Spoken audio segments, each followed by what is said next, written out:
Vamos dar sequência ao estudo da epístola de Paulo aos Romanos, no capítulo 1, a partir do versículo 18.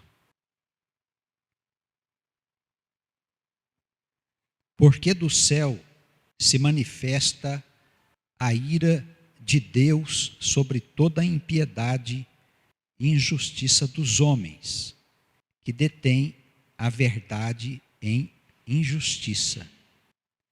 Porque o que de Deus se pode conhecer, neles se manifesta, porque Deus lhe o manifestou.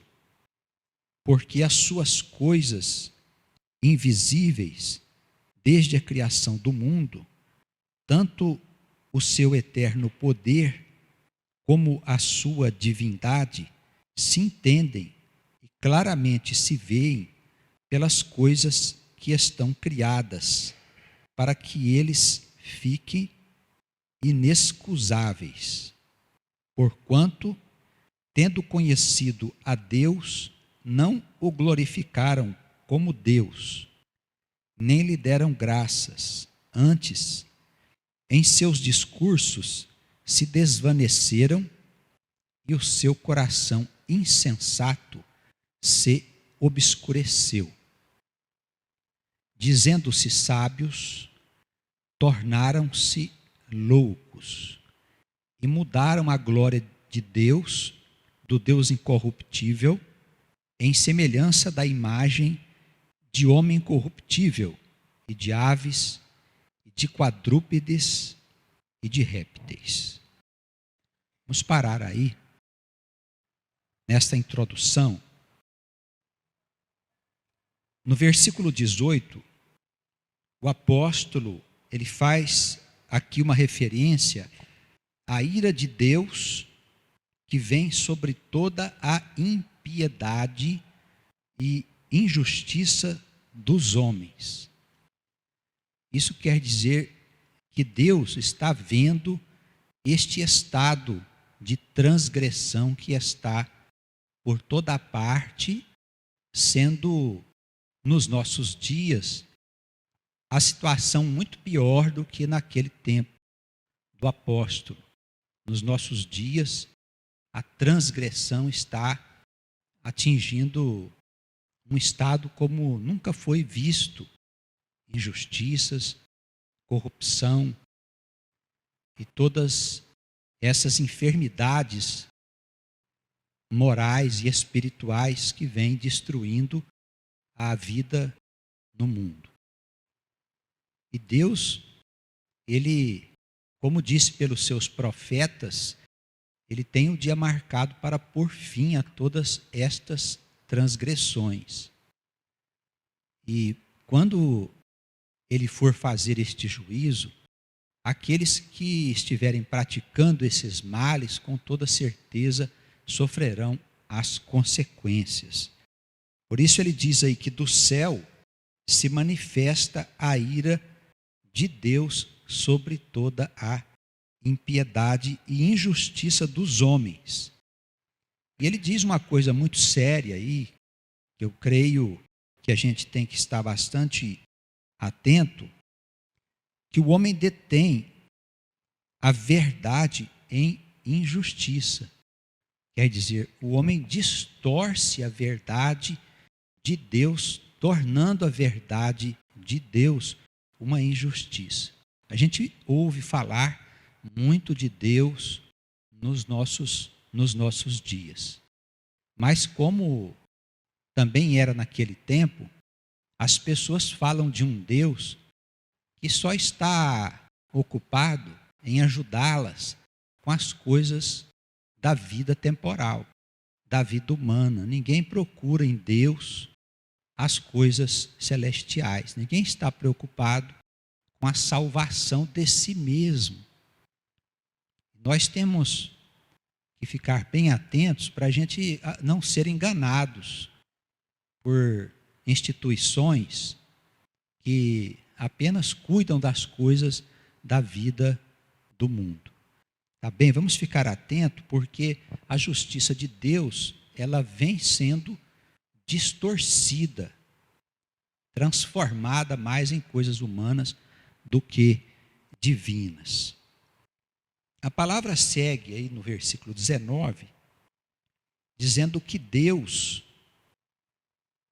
ele pode ser conhecido por meio do Espírito Santo. Tudo aquilo que nós, que somos crentes, podemos conhecer de Deus, tudo o que nós podemos conhecer é nos revelado pelo Espírito Santo. Ele diz aqui que Deus lhe manifestou. Então, nós temos uma fonte de revelação acerca das coisas que nós não sabemos, que está no Espírito Santo de Deus. Nós não estamos órfãos, não estamos sozinhos. Sobre nós está a promessa do Espírito Santo. É o penhor do Espírito que Deus pôs sobre o seu povo, de maneira que o povo, no meio dessa geração corrompida, ele não estivesse sozinho. Os irmãos entenderam? Até aí? As coisas de Deus, as coisas invisíveis, desde a criação do mundo, assim como o eterno poder de Deus, a sua divindade, essas coisas se entendem e claramente se veem pelas coisas que estão criadas, para que eles, os homens pecadores e corruptos, fiquem inexcusáveis. Então, o que ele quer dizer? Primeiro, que existem coisas invisíveis, que a igreja dos nossos dias nem sempre aceita as revelações das coisas que os nossos olhos não veem e que são verdadeiras. Infelizmente, uma boa parte da igreja hoje está com os seus olhos fechados para não ver e os seus ouvidos fechados para não ouvir o Espírito Santo, a manifestação do Espírito Santo, que traz para nós as revelações. Então, nós vemos aqui na Escritura, não só nessa passagem, mas em muitas outras passagens do Novo Testamento e do Velho Testamento, que nós não podemos negar a existência do mundo invisível, das coisas que os nossos olhos não veem. Isso é uma realidade que a igreja precisa aceitar com a naturalidade que ela tem. Essas coisas invisíveis são muito naturais. Ora, e o que é que nós percebemos aqui? O apóstolo Paulo diz que estas coisas podem ser reconhecidas pelo universo que nós enxergamos. Ora, de onde foi que saiu o universo e a criação que está aqui à nossa volta? Elas são provas de que Deus existe, de que as coisas invisíveis estão no seu devido lugar e que elas são a causa do mundo que nós vemos. Percebe? Ele diz, olha, as coisas invisíveis podem ser comprovadas pelas coisas visíveis. Se é assim, elas são a causa da existência desse mundo que há do lado de cá. Vamos pensar que não existe dois mundos, mas um mundo só, com duas faces, né? que está entrelaçado, que interage entre as duas dimensões. As coisas materiais, elas são sustentadas pelas coisas espirituais, porque a criação do universo invisível e das suas potestades, ela é primeira. Ela foi posta em primeiro lugar para que depois as coisas materiais fossem criadas e postas como elas estão hoje diante de nós. Tá bem, os irmãos entenderam aí? Essas duas faces da criação, é importante a gente ter essa concepção para nós entendermos as aparições que existem na Escritura, para nós entendermos a existência do mundo dos mortos, para onde vão as almas, os espíritos, ou enfim, como quiserem. Tá bem? A gente tem que entender essa dualidade, né, essas duas naturezas, para compreender melhor aquilo que está escrito na Bíblia Sagrada. Tá bem? Vamos seguindo. Os homens, eles não podem se desculpar dizendo que não sabia, depois, quando estiverem diante de Deus no juízo, porque Deus vai dizer, ora, a própria criação testifica o Criador, não é? Por onde é que os homens podem explicar as coisas que estão postas? Não há explicação. A ciência tenta inventar as teorias mais estúpidas para justificar que o universo criou a si mesmo. Ora, o universo é a obra de alguém que o criou. Ele não pode ser a causa de si mesmo, como alguns cientistas pretendem. Esses dias até foi publicada uma reportagem, diz que um cientista americano lá publicou um trabalho onde ele tentava demonstrar que o fato da luz, ela refletir por muito tempo sobre a matéria inerte, poderia ali dar origem a um organismo vivo. A ciência, ela faz tudo para negar a existência de Deus. As pessoas não conseguem perceber que se nós entregarmos o homem às suas crenças primitivas, vamos dizer, aos seus instintos, deixar que o homem fique sem a ideia de Deus, que nós estamos dando a ele uma ferramenta para a destruição da própria humanidade. O homem sem Deus, ele se torna um animal. Sem o temor a Deus, a sociedade, ela é dominada pela apostasia. E uma sociedade dominada pela apostasia, ela não subsiste, ela não permanece muito tempo, porque nela se desenvolve todos os males que levam a sociedade à destruição. Males comportamentais, uma série de outras doenças que já estão destruindo este mundo. Nós temos que buscar na Escritura Sagrada a instrução para melhor compreender o que está à nossa volta. Tá bem? Então não há desculpa, não há como chegar do lado de lá e dizer, não, nós não sabíamos. Olha, de onde você achou que saiu toda essa criação e tudo que estava à sua volta? A própria obra, ela testifica a favor daquele que a fez.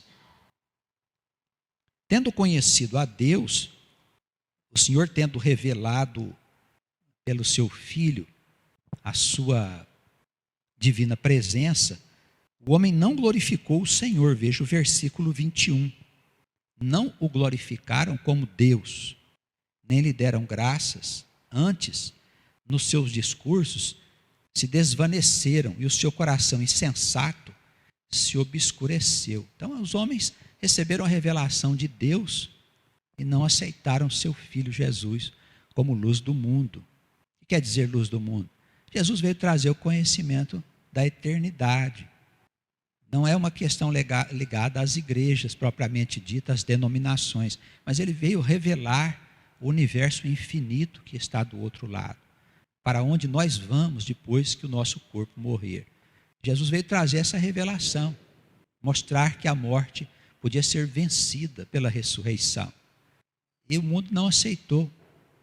O mundo virou as costas. E o mundo ocidental, principalmente, que foi construído em cima dos pilares do cristianismo, nesses últimos anos, virou as costas para o Senhor. Esses políticos que não têm fé, não têm religião, acabaram ascendendo aos postos de comando das nações e favoreceram aos ímpios, aos pecadores, que leis fossem criadas para deixar de lado cada vez mais a ideia da presença de Deus. Não é? Aqui mesmo no Brasil já quiseram tirar os crucifixos de todas as instituições públicas, porque eles lembram a presença de Cristo. Quando a gente tira a presença de Cristo de um lugar, o que é que se estabelece ali? Estabelece ali a glória de quem? A glória dos homens. A glória de Deus é tirada dali para que os homens possam ter a sua glória. E os homens não são nada, todos eles se envelhecem, morrem, e a maioria desses que acham que tem glória vão parar nas regiões infernais. Com toda a sua riqueza, com toda a sua glória, com todo o poder que eles pensavam que tinham. Não é? Esse é o estado da nossa humanidade. Em vez de dar glórias a Deus, o seu coração se tornou escuro, porque deixaram que o Satanás tomasse conta das suas almas. Infelizmente, esse é o estado de degeneração desta humanidade. Tá bem? Então o coração desse povo se tornou escuro e foi dominado pela insensatez, como diz o versículo 21. Dizendo-se sábios, tornaram-se loucos. E mudaram a glória do Deus incorruptível em semelhança da imagem de homem corruptível, de aves e de quadrúpedes e de répteis. Nessa época aqui, ele falava muito contra as ideias helenistas, né? Lá em Atenas havia um número imenso de deuses, centenas de deuses, estátuas de tudo quanto é Deus. Alguns filósofos até dizem que Atenas era um templo, onde você ia, tinha algum tipo de adoração a uma espécie de Deus lá que eles achavam que estava ligada a uma força da natureza, era representada por um animal, por uma coisa, uma estátua qualquer. E Paulo fala aqui contra esses que são idólatras, né? Nos nossos dias, não temos tantos deuses concentrados numa só cidade, mas a idolatria religiosa ainda está presente, com as suas loucuras, com seus enganos, com as suas fantasias. Tá bem? A idolatria, nós sabemos, é combatida desde o Velho Testamento. Desde o povo antigo, antes de Cristo, eles já adoravam deuses. E era muito comum essa idolatria vir parar no meio do povo de Deus. A Escritura está cheia de histórias ligadas aos homens de Deus, aos reis, que acabaram se envolvendo na idolatria. Tá bem?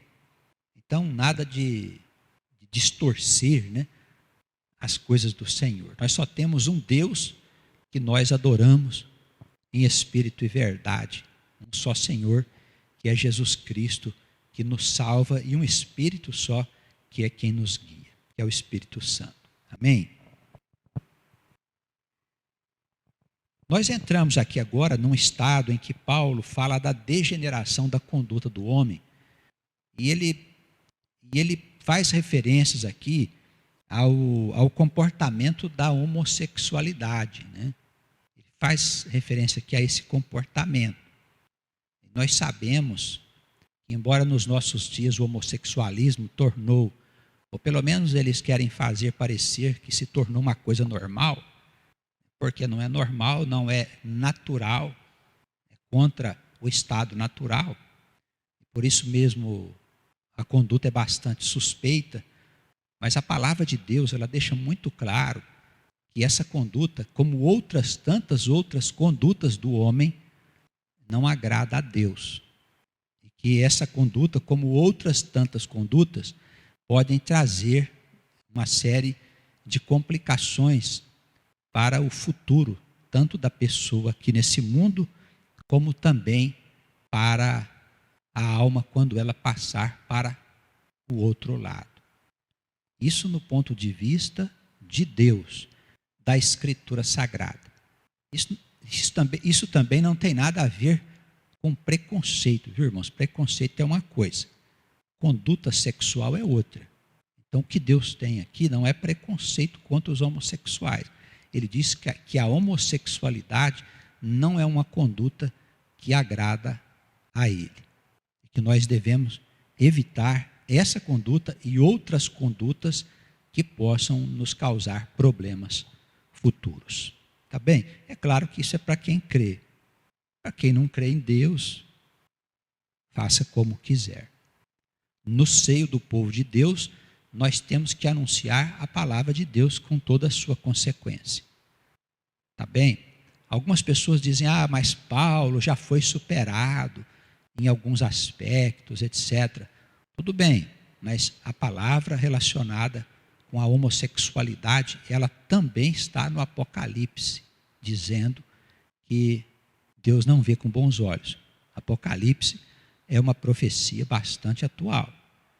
Ela nem se cumpriu ainda. Isso significa que esta instrução não era uma instrução relativa à época do apóstolo. Amém? Por isso também Deus os entregou às concupiscências de seus corações, à imundícia, para desonrarem seus corpos entre si, pois mudaram a verdade de Deus em mentira, e honraram e serviram mais a criatura do que o Criador, que é bendito eternamente. Amém. Por isso Deus os abandonou às paixões infames, porque até as suas mulheres mudaram o uso natural, no contrário à natureza. Está falando aqui de homossexualidade feminina e masculina, viu? Tá bem? Olha só, essa prática, ela é muito antiga, mas ela tomou muita força no Império dos gregos, né? A civilização grega é que era dada ao homossexualismo. Os homens, as mulheres, e tudo que é do Império grego, da civilização grega, ainda permanece exercendo uma grande influência no Ocidente, nos países do Ocidente.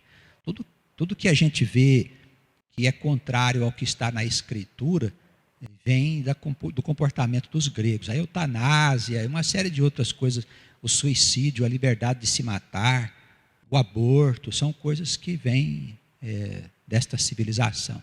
São práticas bastante antigas e que estão agora sendo trazidas novamente aí à apreciação e escolha do povo, que sente-se na liberdade de fazer o que quer da sua vida. Tem liberdade sim, se você quiser fazer, faça.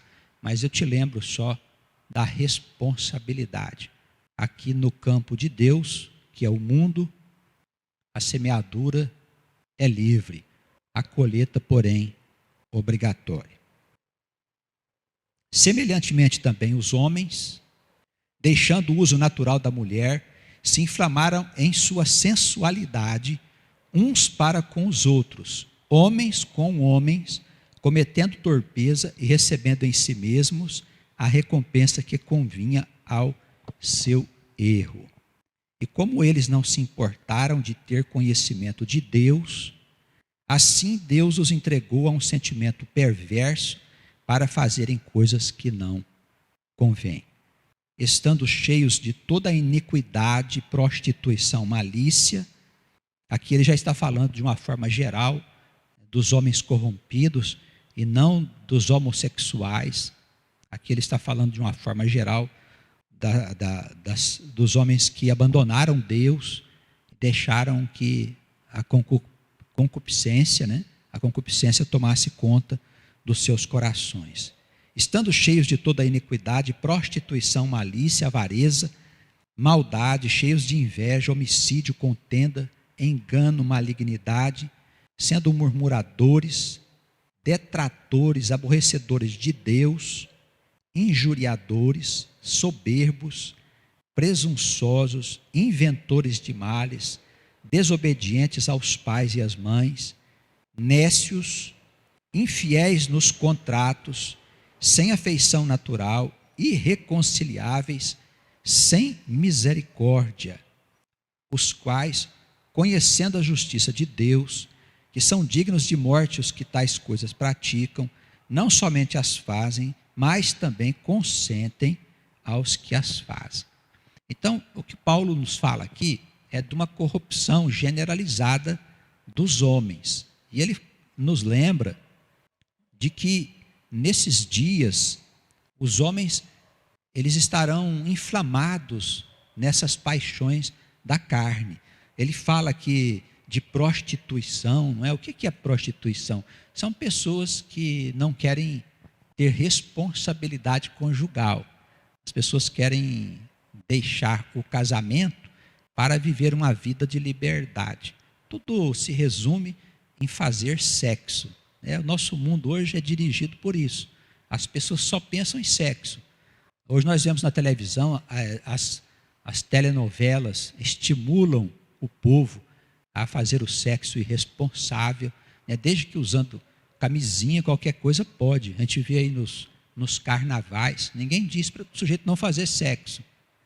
O que dizem é para fazer com camisinha, com preservativo. Então, o mundo já se acostumou a isso. Já ninguém fica indignado mais de ver as coisas que os homens estão fazendo. O que aconteceu com Sodoma e Gomorra? Exatamente o que está acontecendo no mundo. Sodoma e Gomorra era uma cidade sem Deus. era uma cidade que os homens só pensavam em sexo. Mais nada, era divertir, beber e fazer sexo. É o que está acontecendo no mundo. E a gente olha isso e não fica indignado mais, porque os nossos corações também já estão anestesiados. Estamos como que adormecidos. Não percebemos o mal que está se instalando, porque todo mundo diz que é o bem.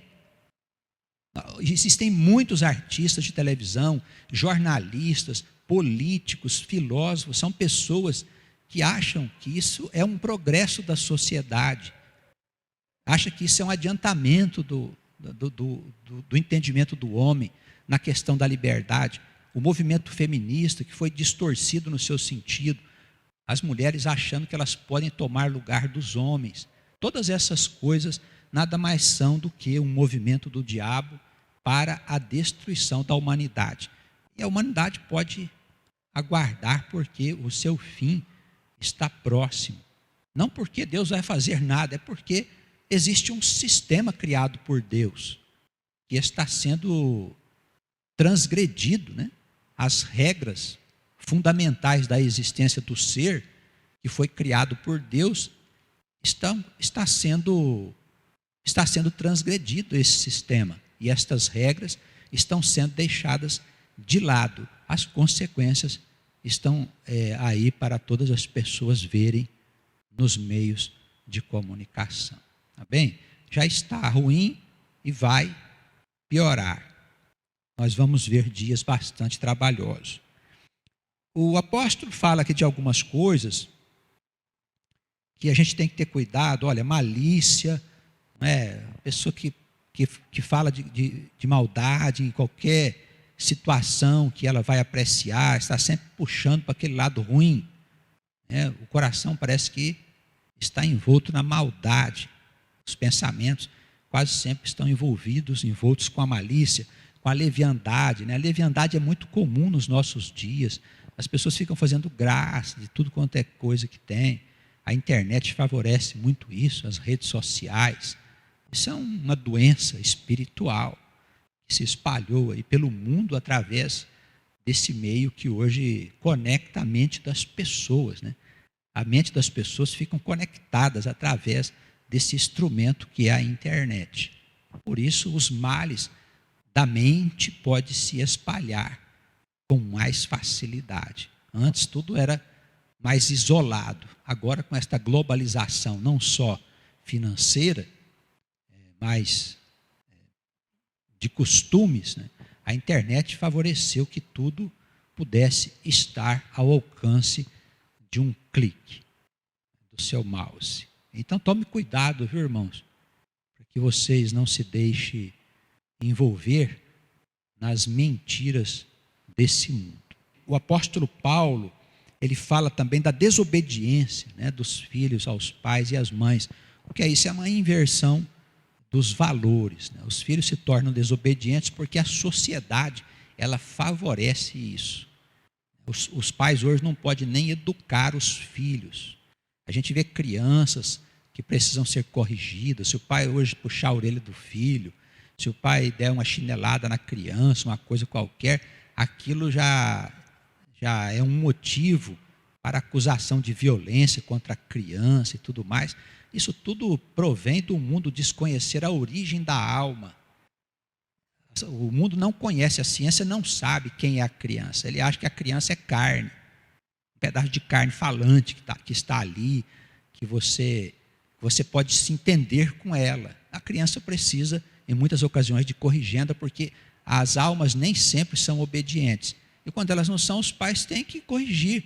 E às vezes o pai dá uma chinelada numa criança, mas ele não está espancando a criança. Às vezes o pai puxa a orelha da criança, como faziam os nossos avós.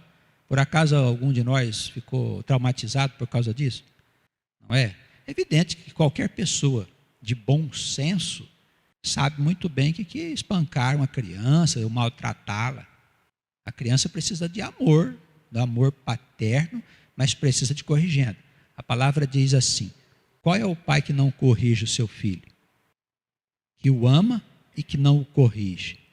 Então, a correção é produto do amor. Infelizmente, nos nossos dias, o excesso de zelo, o excesso dessa educação moderna, da psicologia moderna, são coisas que foram postas aqui no Brasil, carregadas de excesso, né? Aí já não pode nada mais, qualquer coisa é agressão. Quem vê pensa que essas crianças depois não vão ser agredidas no mundo. Então você não educa o seu filho, ele não respeita você. Se ele não respeita os pais, como diz aqui o apóstolo Paulo, ele não vai respeitar a sociedade. Ele não vai respeitar as regras da sociedade, ele não vai respeitar as leis que foram instituídas. Sabe quem vai bater nele depois? A polícia. Então, se você não corrigir o seu filho na infância, com toda certeza, você vai ver ele apanhar da polícia quando ele crescer. Com toda certeza. É isso que nós aprendemos na Escritura Sagrada. A Escritura fala da necessidade de nós corrigirmos os filhos. Então, nos nossos dias, o que nós temos? Filhos que não respeitam os pais. Os irmãos já tiveram oportunidade de visitar famílias. A gente vai fazer uma visita, quando tem uma criança mal educada, a criança não deixa você conversar com os pais. Ela toma conta sozinha da casa. A educação de hoje, infelizmente, entrou pelo caminho do erro, do engano. Os pais conversam com crianças pequenas de 3, 4 anos, 2, 3, 4 anos, como se as crianças fossem adultos. E não são. A criança vai aprender a discernir as coisas depois dos seus 7 anos de idade. 4, 5, 6, 7 anos, a criança começa a aprender a discernir. Mas até lá, não. Você que diz o que é bom, o que não é, o que a criança vai comer. Como é que você chega para uma criança de 3 anos e diz, o que você quer comer? É claro que a criança não sabe discernir. Ela vai dizer qualquer coisa. Então nós temos que aprender a educar a criança desde a sua infância, para que ela seja uma pessoa de bem. Criança que não sofre correções, porque os pais deixam a criança crescer à vontade, ela fatalmente vai ser um cidadão problemático. Um cidadão que não vai respeitar ninguém. E quem não respeita a sociedade acaba sendo um transgressor que cedo ou tarde vai cair na mão da justiça. Tá bem, irmãos? Eu estou falando isso para os irmãos porque esse costume, como é que chama? Essa lei de politicamente correto, né, que está aí hoje, em vários setores da nossa sociedade, isso veio dos Estados Unidos, já existia lá há muito tempo. Mais de 20 anos isso já estava estabelecido lá, depois vem para cá. Só que lá nos Estados Unidos já deu frutos terríveis. Hoje nós temos jovens lá que não têm personalidade nenhuma. São pessoas destituídas do sentido de que é família, do que é pai, do que é mãe. E os jovens ficam tão mal educados que os pais não vêem a época deles se casarem e cuidar da vida deles, porque não o suportam em casa. Lá nos Estados Unidos não deu bom resultado, agora já estão pensando em mudar. O que se pode fazer? E aqui no Brasil o pessoal está começando, para colher mais tarde os frutos de uma educação sem sentido, sem influência dos pais, dos avós e da família. Tá bem? Não eduque seu filho neste caminho de modernidade, porque você vai ter dores de cabeça com toda certeza. Tá certo? O apóstolo fala então que é um tempo de filhos desobedientes aos pais e a mães, a pais e a mães. Aqui no versículo 31, ele fala sobre a infidelidade nos contratos. O que ele quer dizer com isso? Ele quer nos falar que são pessoas que a gente não pode confiar. Entendeu? Então, hoje nos nossos dias, tudo que vai fazer tem que escrever no papel. Não é? A palavra da pessoa não basta. Por quê? Porque o homem está tão degenerado que ele fala uma coisa hoje, amanhã ele fala outra. A mentira é muito comum na sociedade. A vileza, a esperteza, não é? Até quem tem mais esperto, quem consegue driblar mais o outro, tirar vantagem nos negócios, nos relacionamentos, é tido como um sujeito bem-sucedido na vida. Como é que nós podemos construir um mundo melhor se nós não valorizamos a palavra da pessoa? E nós temos que, em tudo que vamos fazer hoje, precisamos de um contrato, porque senão a pessoa não cumpre as suas obrigações. Nos tempos dos nossos pais, o homem dava a palavra dele, você não precisava que ele assinasse coisa nenhuma. Hoje tem que assinar em quase tudo que se vai fazer, porque o homem está confuso, a sua cabeça está influenciada por um espírito de destruição, por um espírito de leviandade, por uma coisa que não é boa, é uma doença que está atacando esta humanidade, e o germe dessa enfermidade é invisível. Isso é uma coisa que vai destruindo aos poucos a vida dos homens. Tá bem? Aqui no versículo 32, o apóstolo diz que essas pessoas que cometem essas coisas são dignas de morte. Ele não está falando aqui sobre a morte do corpo. Ele fala aqui sobre a morte do espírito. Então, digna de morte é de perder a comunhão com Deus. Quando o homem ele morre por causa dos seus pecados, ele perde a sua comunhão com Deus. E a vida dele só pode ser restaurada se ele procurar Jesus para encontrar salvação.